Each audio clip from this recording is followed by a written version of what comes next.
Hello hi ನಮಸ್ಕಾರ ಎಲ್ರಿಗೂ. Welcome back to my channel Malini creations.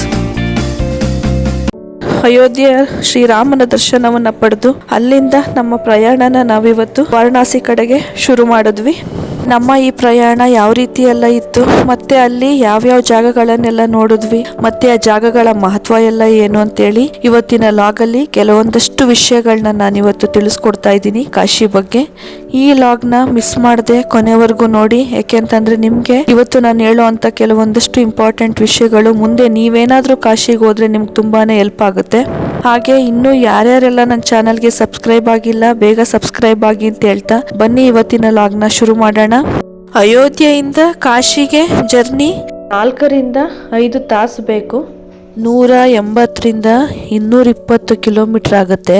ಹಾಗಾಗಿ ನಾವು ಪ್ರೈವೇಟ್ ಟ್ಯಾಕ್ಸಿ ಅಥವಾ ಓಲಾ ಊಬರ್ನ ಬುಕ್ ಮಾಡ್ಕೊಂಡು ಹೋಗೋಣ ಅಂತೇಳಿ ಡಿಸೈಡ್ ಮಾಡ್ಕೊಂಡ್ವಿ. ಯಾಕಂದ್ರೆ ನನ್ನ ಫ್ರೆಂಡ್ಗೆ ರಜಾ ಇರಲಿಲ್ಲ, ಡ್ಯೂಟಿಗೆ ಹೋಗ್ಲೇಬೇಕಾಗಿತ್ತು. ಹಾಗಾಗಿ ಅವರನ್ನ ಸ್ಕಿಪ್ ಮಾಡಿ ನಾನು, ನನ್ನ ಹಸ್ಬೆಂಡ್ ಮತ್ತೆ ನನ್ನ ಫ್ರೆಂಡ್ 3 ಜನನು ಕಾಶಿ ಕಡೆಗೆ ಹೊರಟ್ವಿ. ನಮ್ಗೆ ಅವತ್ತು ಓಲಾ ಟ್ಯಾಕ್ಸಿ ಯಾವ್ದು ಬುಕ್ ಆಗ್ತಾನೆ ಇರ್ಲಿಲ್ಲ. ಬೆಳಿಗ್ಗೆ 8:30ಗೆ ನಾವು ಅಲ್ಲಿಂದ ಜರ್ನಿ ಸ್ಟಾರ್ಟ್ ಮಾಡಿದ್ವಿ. ಮಧ್ಯಾಹ್ನ 2 ಗಂಟೆಗೆಲ್ಲ ರೀಚ್ ಆಗ್ಬೇಕಿತ್ತು. ಒಂದು ಪ್ರೈವೇಟ್ ಟ್ಯಾಕ್ಸಿನ ಬುಕ್ ಮಾಡ್ಕೊಂಡ್ವಿ. ಆದ್ರೆ ಅದಂತೂ ನಮ್ಗೆ ಸಿಕ್ಕಾಬಟ್ಟೆ ವರ್ಸ್ಟ್ ಎಕ್ಸ್ಪೀರಿಯನ್ಸ್ ಆಗೋಯ್ತು. ಮಧ್ಯಾಹ್ನ ನಾವು 2 ಗಂಟೆ 2:15ಗೆಲ್ಲ ರೀಚ್ ಆಗ್ಬೇಕಾದವರು ಮಧ್ಯಾಹ್ನ ಊಟ ತಿಂಡಿಗೆಲ್ಲ ನಿಲ್ಲಿಸ್ತೀವಿ ಅಂದ್ರು ಒಂದು 1/2 ಅವರ್ ವೇಸ್ಟ್ ಆಗುತ್ತೆ. ಯಾಕೆಂದ್ರೆ ನಾವು ಊಟ ತಿಂಡಿಗೂ ಅಷ್ಟೇನೆ ಮಧ್ಯ ಎಲ್ಲೂ ನಿಲ್ಸಿಲ್ಲ. ತುಂಬಾ ಟೈಮ್ ವೇಸ್ಟ್ ಆಗುತ್ತೆ ಅಂತ ಹೇಳಿ ಮಧ್ಯ ಪಾರ್ಸಲ್ ತಗೊಂಡು ನಾವು ಹೊರಟ್ವಿ. ಅಂತದ್ರಲ್ಲಿ ಆ ಕಾರ್ ಡ್ರೈವರ್ ಅಂತೂ ನಮ್ಗೆ ವರ್ಸ್ಟ್ ಎಕ್ಸ್ಪೀರಿಯನ್ಸ್ ಆಯ್ತು. ಕೊನೆಗೆ ನನ್ನ ಫ್ರೆಂಡ್ ಅಂತ ಅವಳು ಜಗಳನೆ ಮಾಡ್ಬಿಟ್ಲು. ಯಾಕೆಂತಂದ್ರೆ ಅಲ್ಲಿ ಅವರು ಜಾಸ್ತಿ ದುಡ್ಡು ಕೊಡ್ಲಿ ಅಂತಾನೋ ಏನೋ ಅವರ ಒಂದು ಇಂಟೆನ್ಷನ್ ಏನಿತ್ತು ಅಂತಾನೂ ಗೊತ್ತಿಲ್ಲ. ಯಾಕೆಂತಂದ್ರೆ ನಮ್ಗೆ ಅಯೋಧ್ಯೆಯಿಂದ ಕಾಶಿಗೆ ಅಲ್ಲಿ ಟ್ಯಾಕ್ಸಿ ನಾವು ನಾರ್ಮಲ್ ಓಲಾ ಕ್ಯಾಬ್ ಬುಕ್ ಮಾಡ್ತೀವಿ ಊಬರ್ ಅಂತ ಹೇಳಿದ್ರು ನಮ್ಗೆ 3,500 ರಿಂದ 4,000 ಆಗುತ್ತೆ. ನಾವ್ ಇದನ್ನು 4,500 ಇನ್ನೂ 500 ರೂಪಾಯಿ ಎಕ್ಸ್ಟ್ರಾನೇ ಮಾತಾಡಿದ್ವಿ. ಆದ್ರೆ ಅವ್ರು ನಮ್ಗೆ ಇನ್ ಟೈಮ್ಗೆ ರೀಚೇ ಮಾಡಿಸ್ಲಿಲ್ಲ. ತುಂಬಾ ಟ್ರಾಫಿಕ್ ಅಂತಾನು ಏನ್ ವೆಹಿಕಲ್ಸ್ ಇರ್ಲಿಲ್ಲ ಹೈವೇನಲ್ಲಿ. ಯಾಕೆಂದ್ರೆ ಕಾಶಿ ಸಿಟಿಗೆ ಬಂದಾಗ ನಮ್ಗೆ ಸಿಕ್ಕಾಪಟ್ಟೆ ಟ್ರಾಫಿಕ್ ಇತ್ತು ನಿಜ. ಸ್ಲೋ ಆಗಿ ಕಾರ್ ಓಡಿಸಿ ತುಂಬಾನೇ ಲೇಟ್ ಮಾಡಿಸ್ಬಿಟ್ರು ನಮ್ಗೆ ರೀಚ್ ಮಾಡ್ಸೋದನ್ನ. ಅಷ್ಟು ದಿನದ ಜರ್ನಿನಲ್ಲಿ ಇದೊಂದೇ ನಮ್ಗೆ ಬ್ಯಾಡ್ ಎಕ್ಸ್ಪೀರಿಯನ್ಸ್ ಆಗಿದ್ದು. ಇನ್ಯಾದ್ರೂ ಬರ್ತೀರಿ ಅಂತ ಹೇಳಿದ್ರೆ ಬೆಟರ್ ಓನ್ ವೆಹಿಕಲ್ ಅಲ್ಲೇ ಕ್ಯಾರಿ ಮಾಡಿ. ಇಲ್ಲ ಅಂತ ಹೇಳಿದ್ರೆ ನೀವು ತುಂಬಾ ಏನ್ ತೊಂದರೆ ಇಲ್ಲ ವೇಟ್ ಮಾಡ್ತೀವಿ ಅಂದ್ರೆ ಓಲಾ ಮತ್ತೆ ಊಬರ್ ಅನ್ನ ನೀವು ಬುಕ್ ಮಾಡ್ಕೋಬಹುದು. ಬಟ್ ಏನಂತಂದ್ರೆ ಅವಾಗ ತುಂಬಾನೇ ಎಲ್ಲಾ ಕಡೆಗೂ ಡಿಮ್ಯಾಂಡ್ ಇತ್ತು. ಹಾಗಾಗಿ ಓಲಾ ಊಬರ್ ಕನೆಕ್ಷನ್ ಅದು ನಮ್ಗೆ ಬುಕ್ಕಿಂಗ್ ತಗೊಳ್ಳೇ ಇಲ್ಲ. ಎಷ್ಟೊತ್ತು ವೇಟ್ ಮಾಡಿದ್ರು.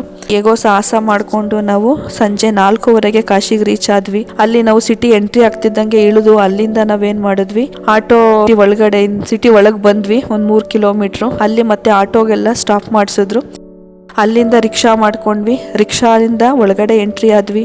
ಆದ್ರೆ ನನಗೆ ಇಷ್ಟೊಂದು ಭಾರಿ ಜನಸಂಖ್ಯೆಯನ್ನ ಮೊದಲು ಬಾರಿ ನಾನು ನೋಡಿದ್ದು ಕಾಶಿನಲ್ಲೇ.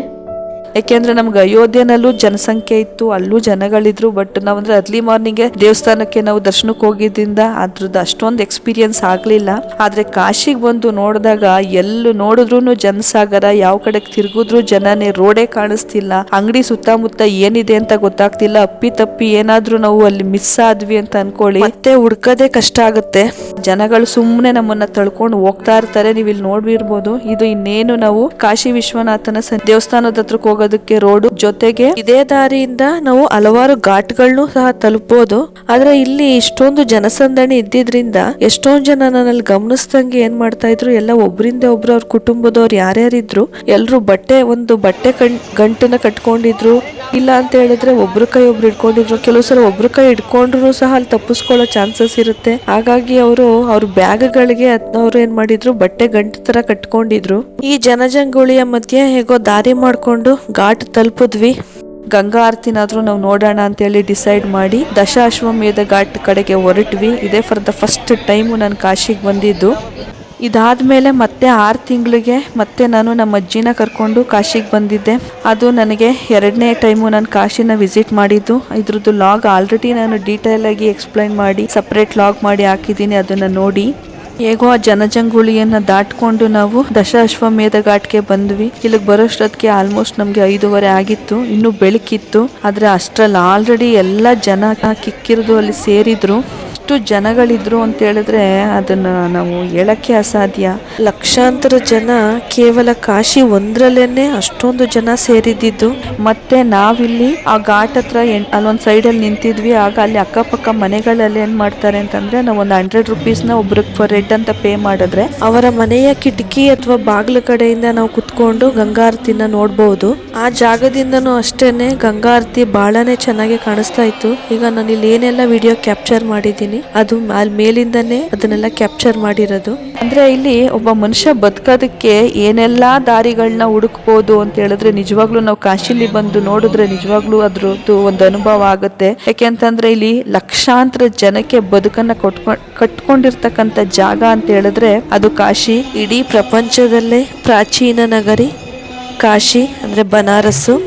ಆದವರು ಯೂಶುವಲ್ ಆಗಿ ಎಲ್ಲರೂ ಹೇಳ್ತಾರೆ ವಯಸ್ಸಾದ್ಮೇಲೆ ನಮಗೆ ದೇಹಕ್ಕೆ ಮುಕ್ತಿ ಸಿಗಬೇಕು ಅಂತ ಹೇಳಿದ್ರೆ ಕಾಶಿಗೆ ಹೋಗ್ಬೇಕು ಅಂತ ಹೇಳಿ. ನಾನು ಫಸ್ಟ್ ಟೈಮ್ ಕಾಶಿನ ವಿಸಿಟ್ ಮಾಡಿದಾಗ ಮತ್ತೆ 2ನೇ ಸಲ ನಾನು ಕಾಶಿಗೆ ಹೋಗಿ ಬಂದಾಗ ಇವೆರಡೂ ಸಲ ನನಗನ್ಸಿದ್ದು ಏನಪ್ಪಾ ಅಂತ ಹೇಳಿದ್ರೆ ನಾವು ವಯಸ್ಸಾದ್ಮೇಲೆ ಕಾಶಿಗೆ ಹೋಗೋದಲ್ಲ, ವಯಸ್ಸಿದ್ದಾಗಲೇ ಹೋಗಿ ಕಾಶಿನ ನೋಡ್ಬೇಕು. ಯಾಕೆಂತಂದ್ರೆ ಅಲ್ಲಿ ದೇವಾಲಯಗಳನ್ನ ನಾವು ನೋಡ್ತೀವಿ, ಕಾಶಿ ವಿಶ್ವನಾಥನ ದರ್ಶನ ಮಾಡ್ತೀವಿ. ಅದಕ್ಕಿಂತ ಮುಖ್ಯವಾಗಿ ಅಲ್ಲಿ ಬದುಕ್ತಾ ಇರ್ತಾರಲ್ಲ ಜನಗಳು, ಅದನ್ನ ನೋಡ್ಬೇಕು. ಮಣಿಕರ್ಣಿಕಾ ಘಾಟನ್ನ ಒಂದು ಸಲ ನೋಡಿದ್ರೆ ಇಷ್ಟೇನ ಜೀವನ ಅಂತ ಹೇಳಿ ಅನ್ಸ್ಬಿಡುತ್ತೆ. ಸತ್ಯಹರಿಶ್ಚಂದ್ರ ಘಾಟಲ್ಲೂ ಅಷ್ಟೇನೆ, ಅಲ್ಲೂ ಸಹ ಶವ ಸಂಸ್ಕಾರ ಮಾಡುವಂತ ಇವೆರಡು ಘಾಟ್ಗಳು. ಇದನ್ನೆಲ್ಲ ನೋಡಿದಾಗ ಇಷ್ಟೇನ ನಮ್ ಜೀವನ ಅಂತೇಳಿ ನಮ್ಗೊಂದು ಅನುಭವದ ಪಾಠವನ್ನ ಕಲ್ಸ್ಕೊಡ್ತಕ್ಕಂತ ಜಾಗ ಕಾಶಿ ಅಂತ ಹೇಳಿದ್ರೆ ತಪ್ಪಾಗಲ್ಲ. ಮತ್ತೆ ನೀವು ಕಾಶಿಗೆ ಹೋದ್ರೆ ಯಾವುದೇ ಕಾರಣಕ್ಕೂ ಗಂಗಾ ಆರತಿನಂತೂ ಮಿಸ್ ಮಾಡ್ಕೊಳ್ಳೇಬೇಡಿ. ಯಾಕೆಂತಂದ್ರೆ ಸಂಜೆ ಸರಿಯಾಗಿ 6:30ಗೆ ದಶಾಶ್ವಮೇಧ ಘಾಟ್ನಲ್ಲಿ ಈ ಒಂದು ಜಗತ್ ಪ್ರಸಿದ್ಧ ಗಂಗಾ ಆರತಿ ಶುರುವಾಗೋದು.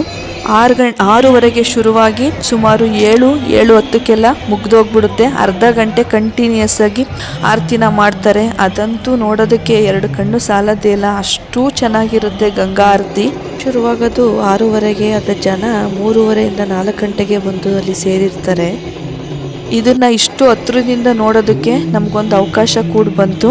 ಮತ್ತೆ ಇದು ಬಿಟ್ರೆ ನೆಕ್ಸ್ಟು ಅಸ್ಸಿ ಘಾಟ್ ಅಂತ ಇದೆ. ಅಲ್ಲಿ ಸುಮಾರು 7 ಗಂಟೆಗೆ ಗಂಗಾರತಿ ಶುರುವಾಗುತ್ತೆ. ಸಂಜೆ 7 ಗಂಟೆಗೆ 7ರಿಂದ 7:15 ನಡೆಯುತ್ತೆ. ಇಲ್ಲಿ ಮುಗಿದ ನಂತರ ಅಲ್ಲಿ ಶುರುವಾಗುತ್ತೆ. ಹೀಗೆ ಒಂದು 3ರಿಂದ 4 ಘಾಟ್ಗಳಲ್ಲಿ ಮಾತ್ರನೇ ಗಂಗಾರತಿ ನಡೆಯೋದು.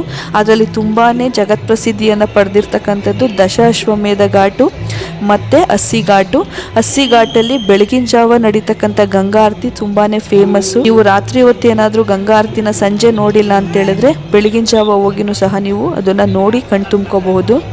ಕಾಶಿಗೆ ನಾವು ಯಾವ ಒಂದು ಟೈಮಲ್ಲಿ ಬಂದರೆ ತುಂಬ ಸೂಕ್ತ ಅಂತ ಹೇಳಿದ್ರೆ ಅಕ್ಟೋಬರಿಂದ ಮಾರ್ಚ್ ತನಕ ಅಂತ ಹೇಳ್ತಾರೆ. ಯಾಕೆಂದ್ರೆ ಇಲ್ಲಿ ಬೇಸಿಗೆ ಕಾಲ ಶುರುವಾಗದೆ ಏಪ್ರಿಲಿಂದ ಅಥವಾ ಮೇಯಿಂದ. ಆ ಟೈಮಲ್ಲಿ ಜನಗಳ ಓಡಾಟ ತುಂಬಾನೇ ಕಡಿಮೆ ಇರುತ್ತೆ. ಯಾಕಂತಂದ್ರೆ ಇಲ್ಲಿ ಚಳಿಗಾಲದಲ್ಲಿ ಚಳಿ ಎಷ್ಟು ಜಾಸ್ತಿ ಇರುತ್ತೋ ಅದೇ ರೀತಿ ಬೇಸಿಗೆನಲ್ಲೂ ಅಷ್ಟೇನೆ ಬಿಸಿಲಿನ ತಾಪಮಾನ ತುಂಬಾನೇ ಜಾಸ್ತಿ ಇರುತ್ತೆ. ಕಾಶಿನ ವಿಸಿಟ್ ಮಾಡೋದಕ್ಕೆ ಬೆಸ್ಟ್ ಟೈಮು.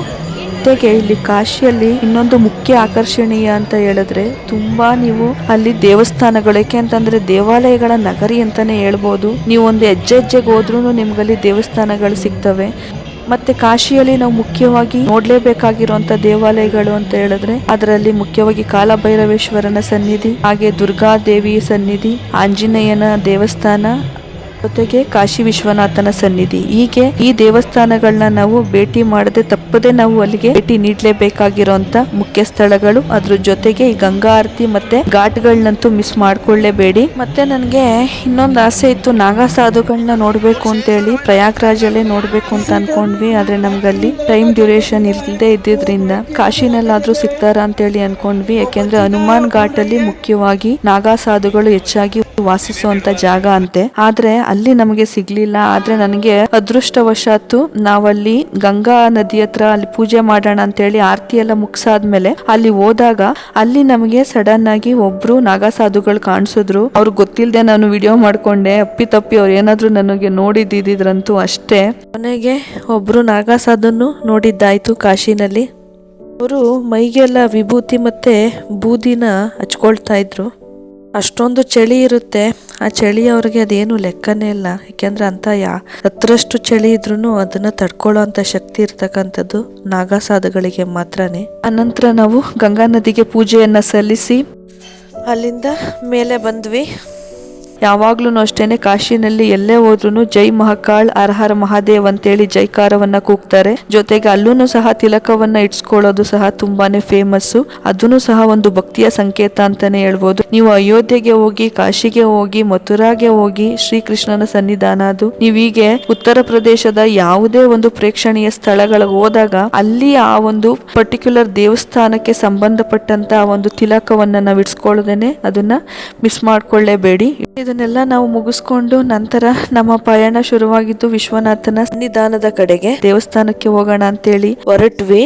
ಅಲ್ಲಿರೋ ಕ್ರೌಡ್ ನೋಡಿನೇ ಒಂದ್ ನಿಮಿಷ ನಮ್ಗೆ ಗಾಬರಿ ಆಗೋಯ್ತು. ಕಿಲೋಮೀಟರ್ ಗಟ್ಲೆ ಜನ ಸರತಿ ಸಾಲಲ್ಲಿ ದೇವ್ರ ದರ್ಶನಕ್ಕೆ ಅಂತೇಳಿ ನಿಂತಿದ್ದಾರೆ.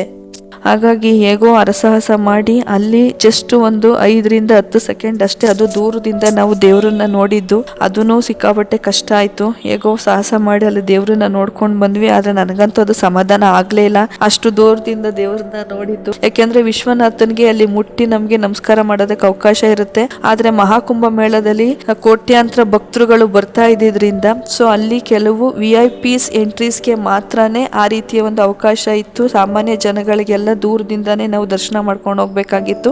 ಹಾಗಾಗಿ ಇರ್ಲಿ ಪರವಾಗಿಲ್ಲ, ಅಟ್ಲೀಸ್ಟ್ ಅದನ್ನಾದ್ರೂ ನಾವು ದರ್ಶನ ಮಾಡಿದ್ವಲ್ಲ ಅಂತೇಳಿ ಹೊರಟ್ವಿ. ಆದ್ರೆ ನಮ್ಗೆ 2ನೇ ಸಲ ಬಂದಾಗ ಆ ಭಗವಂತ ಅಷ್ಟು ಚೆನ್ನಾಗಿ ದರ್ಶನ ಕೊಟ್ಟಿದ್ದು ಬಿಟ್ರೆ ಮತ್ತಿನ್ನೇನನ್ನು ನಾವು ನೋಡಕ್ಕೆ ಆಗಿಲ್ಲ. ಅಕ್ಕಪಕ್ಕದ ಅಂಗಡಿಗಳಲ್ಲಿ ಏನ್ ಮಾರ್ತಿದ್ದಾರೆ ಅಂತಾನೂ ನಮ್ಗೆ ಗೊತ್ತಾಗ್ತಿಲ್ಲ.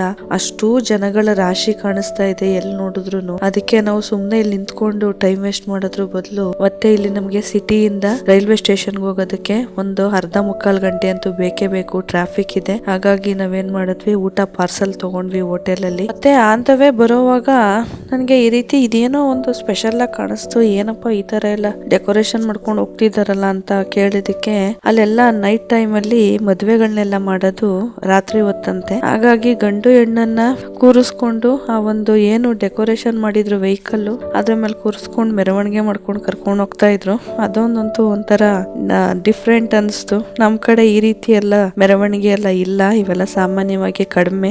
ಆದ್ರೆ ಅಲ್ಲಿ ಉತ್ತರ ಭಾರತದಲ್ಲಿ ಮದ್ವೆ ಮಾಡುವಂತ ಒಂದು ರೀತಿ ಮತ್ತೆ ಆ ಪದ್ಧತಿನೇ ಬೇರೆ ರೀತಿ ಇದೆ. ಅದೊಂದು ವಿಶಿಷ್ಟ ಪದ್ಧತಿನ ನೋಡ್ದಂಗಾಯ್ತು. ಇವುಗಳನ್ನೆಲ್ಲ ನೋಡ್ಕೊಂಡು ಮತ್ತೆ ನಾವು ರೈಲ್ವೆ ಸ್ಟೇಷನ್ ರೀಚ್ ಆದ್ವಿ. ಇನ್ನೂ ಒಂದು 15 ಮಿನಿಟ್ಸ್ ಇತ್ತು ನಮ್ಮ ಟ್ರೈನ್ ಬರೋದಕ್ಕೆ. ಅಷ್ಟರಲ್ಲೇ ಮುಂಚೆನೆ ರೀಚ್ ಆದ್ವಿ.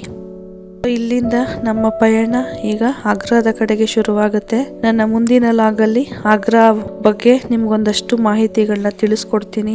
ಈ ಲಾಗ್ ಯಾರಿಗೆಲ್ಲ ಇಷ್ಟ ಆಗಿದೆ ದಯವಿಟ್ಟು ಎಲ್ಲರೂ ಲೈಕ್ ಮಾಡಿ, ಕಮೆಂಟ್ ಮಾಡಿ, ಶೇರ್ ಮಾಡಿ, ನನ್ನ ಚಾನಲ್ಗೆ ಸಬ್ಸ್ಕ್ರೈಬ್ ಆಗೋದನ್ನ ಮಾತ್ರ ಮರಿಬೇಡಿ ಅಂತ ಹೇಳ್ತಾ ಇವತ್ತಿನ ಲಾಗ್ ನ ಮುಗಿಸ್ತಾ ಇದ್ದೀನಿ. Stay tune for next log. Thank you.